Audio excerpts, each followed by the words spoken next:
What is going on, Colts Nation? Welcome back to another episode of Bring the Juice. Your guys, Derek and Cody, with you as always. And guys, we're finishing up mock drafts. It's the final day before the NFL draft comes upon us. And if you haven't already seen Cody's mock draft 3.0, I highly suggest you check that out. We did his with the NFL mock draft database, and unfortunately, I tried to do it with mine, and all of a sudden the site decided to crash and didn't want to do anything. So we're going with the NFL mock draft simulator. So yeah, be sure to go check that out if you haven't already. Obviously, when it comes to the quarterback situation, guys, we have no idea what the heck is going to happen. But given this situation that we have right here, so the Panthers taking Bryce Young, and somehow, some way, the Texans taking CJ Stroud at that spot. It could happen. It might not happen. We don't know at the end what the Texans are going to do. And then the Cardinals not trading that pick away. I am going to go with the number one default option, and I think it's going to end up being Anthony Richardson. The Colts like his intangibles and everything else. Cody, what do you think of Anthony Richardson at number 4 there? I mean, yeah, I think that's the pick that a lot of people really seem to like. Obviously, it is very it merits the conversation at least. Like, Will Anderson's sitting there, like, is it worth? Obviously, we probably will take a quarterback, but like, it's so intriguing though because he's right there. And maybe you trade back, but obviously, we don't know what Seattle's going to do. But that would be a good scenario for the Colts potentially. But yeah, as far as Anthony Richardson, he's raw, but he's clearly the most athletic guy, the most gifted quarterback we've seen maybe ever come out. So, I mean, I think you just bet on those traits and you move forward. Yep. Absolutely agree. And then the 35, the hidden one. Oh, man, you got a lot of guys here. I know. I got some options here, brother. Here's the thing. So, when it comes to, I have been the biggest proponent of saying that in the second round, go and get the corner that you want when it comes to all of these different positions.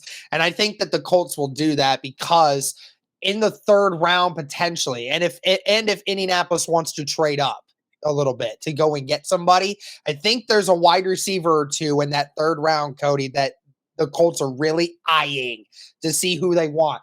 But at the end of the day, you have to look at what these cornerbacks can do. I think the best one available at 35 right now is Emmanuel Forbes out of Mississippi State. 6 pick sixes, Cody, in his career. Wow. 6. So That's crazy. Guy is a ball hawk. He knows how to play it. I know Julius Brent is down here somewhere, but I want to go with the guy that has been massively productive, could be your corner 2 right away alongside Isaiah Rodgers. I'm going with the cornerback position because I don't want to miss out on a really good prospect here, and getting Emmanuel Forbes at 35 makes sense to me. What do you think of that?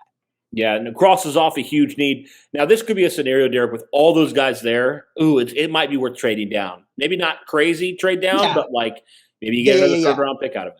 Yeah, I know you mentioned that in your mock draft. I feel like that would be great if you can move back like 5 to 10 spots, acquire an extra pick or 2, and that would be a great thing for you. With the trades that they gave me, I'm not taking it because I'm not moving back 15, 20 spots in the second round to miss out on my guys still. So I don't want to do that. And then when we're looking at this, I'm going to look at the wide receiver position here still. Tyler Scott. There's a lot of great names here. A lot of great names. Now, I don't think Tyler Scott gets taken before a couple other guys here. And what I'm going to do is I have been the biggest proponent of this guy right here, Jonathan Mingo, wide receiver out of Ole Miss. He fits the Ballard board perfectly. Look at this. 6'1", 220 pounds, has a 9.86 RAS score. Elite catcher. He has amazing footwork.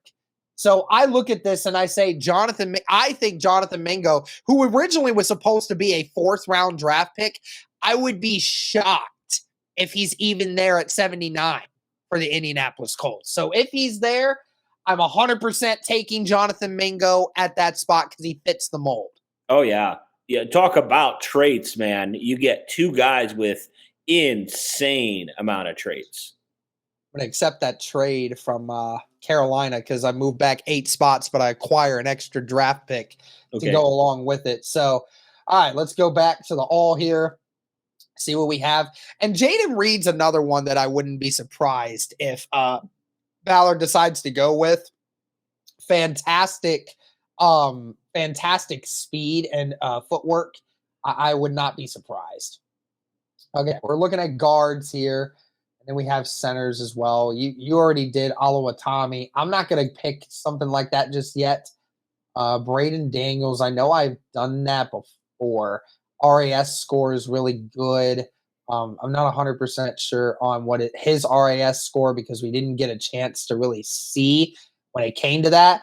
But I'm going to take the chance on it. I'm going to say that Andrew Voorhees is going to get picked at some point, and that's going to be our fourth round draft pick. So I'm going with it. I know that might be early, but I just have this feeling of what we're going to do with it. So we'll do that. Do I go with some more help on the interior O line, or do I, go with and this just goes to show you, Cody, just how much different this is versus what the database that you did yours on.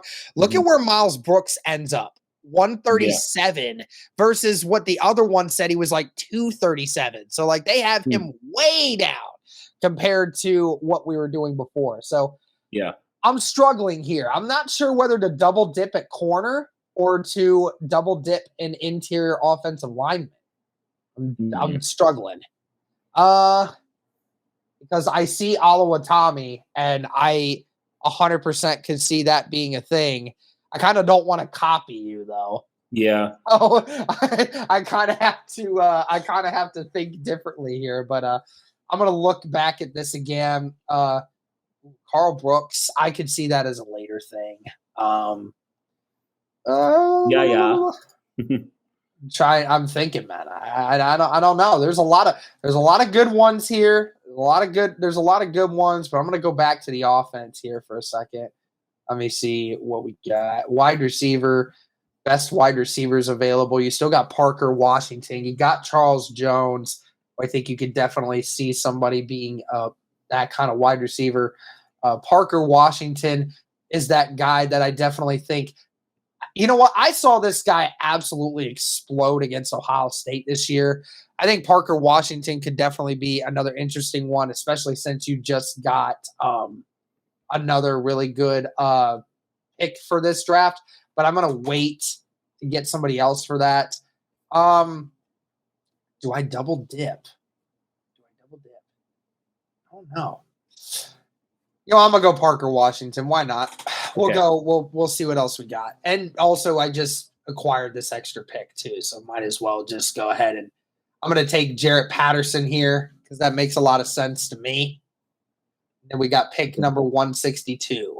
Going into defense.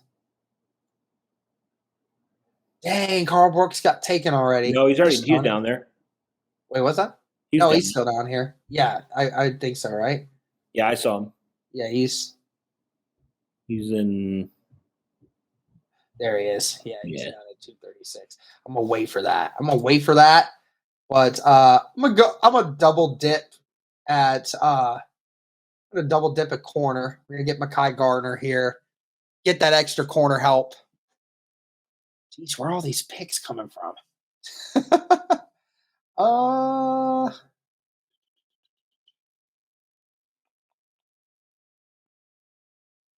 What do you think? You think we go extra? We go tackle help here, right? I probably would. This is one of those situations where we still had so many picks. It's like, who's best player available? I could imagine a Tyjae Spears going to Indy. That would be phenomenal to have that. He would be an amazing second or third running back. You know what? Just because I acquired the extra picks, I'm going to do that. I doubt he's there, but I could see that being a Ballard pick because of the player that Tyjae Spears is. I 100% could see it. 100% could see it. Yeah, I'm going to take Carl Brooks here in the 7th round. if he even makes it to that far, that's going to be the big question. So there's that. So I got Anthony Richardson, Emmanuel Forbes, Jonathan Mingo, Andrew Voorhees, Parker Washington through a trade, and Jarrett Patterson through trade. Mekhi Garner, cornerback, 169. You have Tajay Spears and Carl Brooks, a defensive tackle out of Bowling Green. What do you think of this mock draft? Yeah, I mean, I think you address a lot of the needs. You address your top three needs, your top three picks. I probably would have liked to see maybe another guard earlier that could play right Okay. away. I know Voorhees is the guy that probably is going to take a year to get back. In that case, maybe you tap into free agency as well. Yeah. And you go get a Dalton Risner or somebody like that that's still available. And you wait a year. You kind of give him a red shirt year in a way.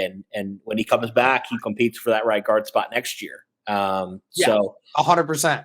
But yeah, I mean, I think overall these are some of I don't know, admittedly, a lot about Tajay Spears. What is kind of his big game? Like, what does he do? He is a explosive guy. He's when he was at Tulane, I mean, I don't remember all the numbers, Cody, but I think Tajay Spears was clearly one of the best running backs in all of the NFL or all of college football last year.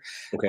He's a guy that not only can run, but he's a guy that can catch out of the backfield as well. It's where he gets a lot of his money from too, is being able to do that, being out in open space. And he's a power guy, but at the same time has that good balance of being a shifty runner. So I mean, there's nothing bad about Tajay Spears' game. There's nothing wrong with it. I mean, he does everything well. He may not do some things great, but he does everything well, which is, I think, a great thing for a running back, because when you don't have a weakness in your game, you can focus on one or two things in the NFL that would make you a great running back versus only being able to do one or two things versus being able to do everything well. So I like that opportunity with Spears, because I mean, you got Jonathan Taylor who can do everything. Spears is a lot smaller than Jonathan Taylor, but he's a lot like Jonathan Taylor, just in a smaller body at that point. Okay, gotcha. Cool. So yeah, I like it. Awesome. I love it, guys. I think that one was my best one going forward. So let me know, guys, what you think of this mock draft. And again, guys, be sure to check us out Thursday, Friday, and Saturday. We will be live streaming everything. Make sure you guys go and check us out. And guys, you got to be in there for that fourth pick, because we're going to be reacting to it live when the Indianapolis Colts select their quarterback. Thank you guys so much for all the support. And as always, guys, go Colts.